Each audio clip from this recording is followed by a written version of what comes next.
Bang Karni, wakil presiden itu kerjanya apa sih? Apa kerja wakil presiden itu? Saya berseluruh dengan teman-teman saya begini. Manusia yang paling senang di Indonesia hari-hari ini, Wapres. Pak Wapres tuh. Pakai sarung tiap hari, asik, senang aja tuh, gak ada kerjaan tuh. Tapi semua diurus oleh negara. Wapres itu kerjanya, dia tidak punya wewenang apa-apa. Tunjukkan pada saya satu saja keputusan Wapres. Yang official. Tunjukkan pada saya. Itu kan cuma ada waktu Bung Hatta dulu, maklumat X tuh, situasi gitu.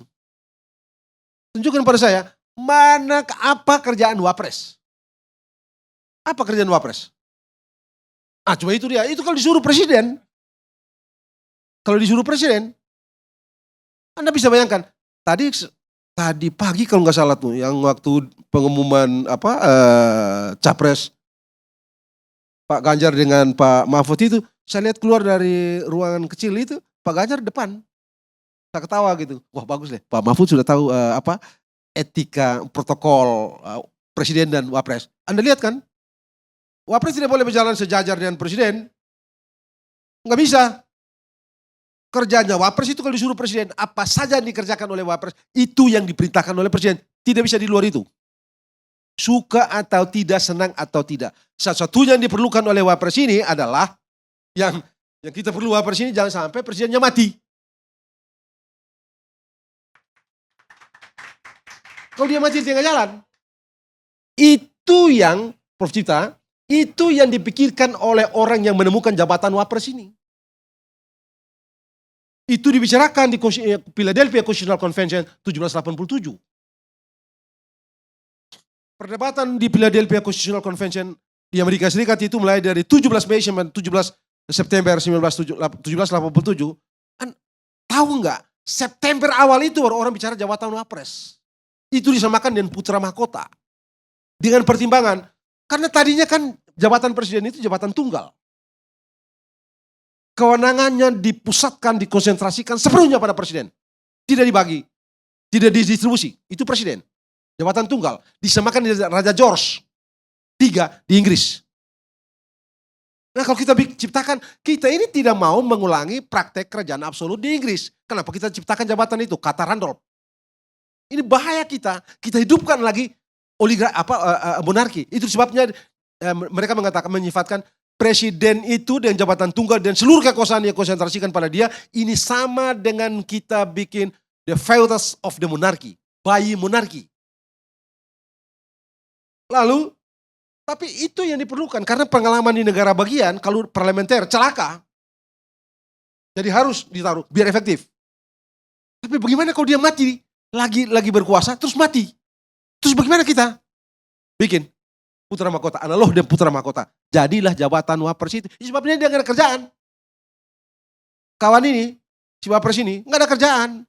Jadi kalau dia tidak ada kerjaan, kenapa juga kita pusingkan dengan Tuan Gibran ini, anak kecil ini? Kenapa mesti kita pusing? Dia tidak ada. Ya kita takut memang jangan sampai Pak Prabowo, tentara ini, Jenderal Bintang 3 ini, sudah bintang 4 sekarang. Bintang 3 ini dia sakit terus bagaimana kita nggak tahu kan urusan Tuhan ini. Andri juga nggak mau berdebatkan soal itu. Itu aja sebenarnya. Kalau wakil presidennya mati gampang, tidak pengaruh dengan penyelenggaraan pemerintahan. Tapi kalau presidennya incapacity dalam istilah teknis Undang-Undang Dasar, Wapres menjadi presiden. Suka atau tidak, senang atau detik itu juga harus lantik jadi presiden. Di situ itu masalah kita. Itulah faedah dari tadi Bang Karni men-challenge Andri.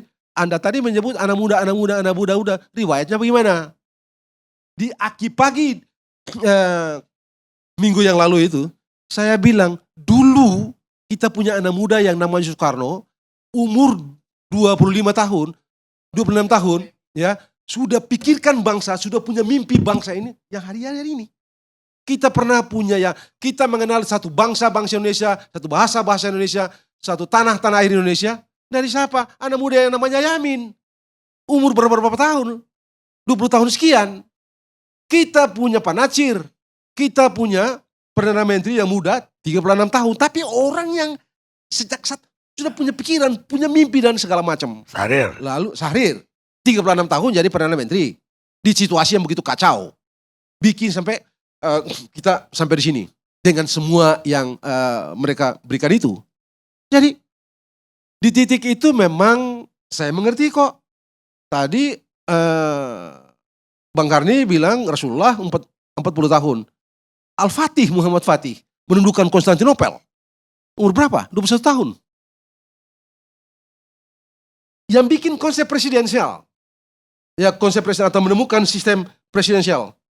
James Madison, 27 tahun. Alexander Hamilton yang bikin undang berapa tahun? Waktu jadi Menteri Keuangan pertama di Amerika Serikat, 32 tahun, 33 tahun. Yang bikin American National First American National Bank, 35 tahun. Begitu banyak pikiran dia yang dipakai sampai sekarang. Misalnya tadi itu implied power, kemudian executive privilege, karena muda memang. Cuma memang mereka terlatih berpikir imajinatif, berpikir melampaui zamannya. Kawan kecil Katu ini, bagaimana? Itu juga jadi soal memang. Itu juga, tapi ya sudah, cuma dia kan gak ada kerjaan nih. Wapres kan tidak ada kerjaan kan, Bang Karni? Ya tapi kan ada yang dikhawatirkan tadi. Itu memang itu ya kita perlu pikir ada juga. Pertanyaan saya satu. Tahun 2003 kali. Saya menggugat ke MK. Menggugat undang-undang penyiaran. Dan ketua MK waktu itu Jimli. Itu Mahkamah Konstitusi tidak boleh menambah satu kata pun. Dia hanya boleh mencoret kalau itu tidak sesuai dengan undang-undang dasar. Tapi tidak bisa mengganti itu. Mengganti itu harus DPR lagi. Lah ini sekarang saya bingung. Kok bisa bikin kalimat sendiri? Nah itu dia. Itu dia yang saya rasa. Ini yang kalau kita belajar ilmu hukum ini ada yang disebut dan unintended expected. Ada yang tak terbayangkan pada waktu bikin undang dasar, yaitu final dan binding itu tadi. Jadi karena tidak ada yang bisa dikoreksi, saya sudah bikin aja. Begitu selesai mau apa? Yang ini nih.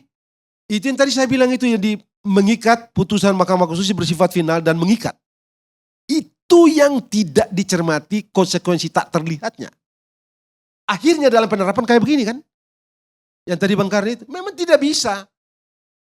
Bahkan saya cukup yakin Bang Karni paham.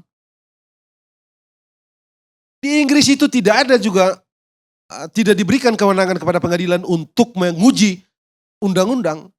Karena John Locke bilang apa? Sialan kalian 9 orang, tidak dipilih. Sementara undang-undang itu adalah kristalisasi dari kemauan, kedaulatan rakyat. Anda yang tidak dipilih ini kok Anda ubah undang-undang? Tidak bisa. Karena itu mereka tidak diberikan kewenangan menguji. Ini kita bukan cuma uji, bikin. Kan kacau tuh.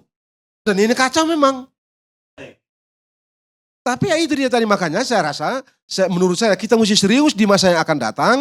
Itu kita mesti pikirkan ada mekanisme alternatif untuk mencegah yang begini-begini ini. Sebab suka atau tidak, secara akademik dapat kita sebut sebagai judiciary authoritarianism atau judiciary absolutism. Yang kayak begini ini, kita ditindas dengan aturan. Aturan ini mau apa? Saya mau tanya, sistem tidak menyediakan cara untuk menjinakkannya. Jadi, sudah bikin aja. Makanya tadi saya bilang, satu-satunya putusan Anda yang kemarin itu meyakinkan saya bahwa yang tidak bisa Anda lakukan cuma satu, ciptakan manusia. Selebihnya Anda bisa bikin.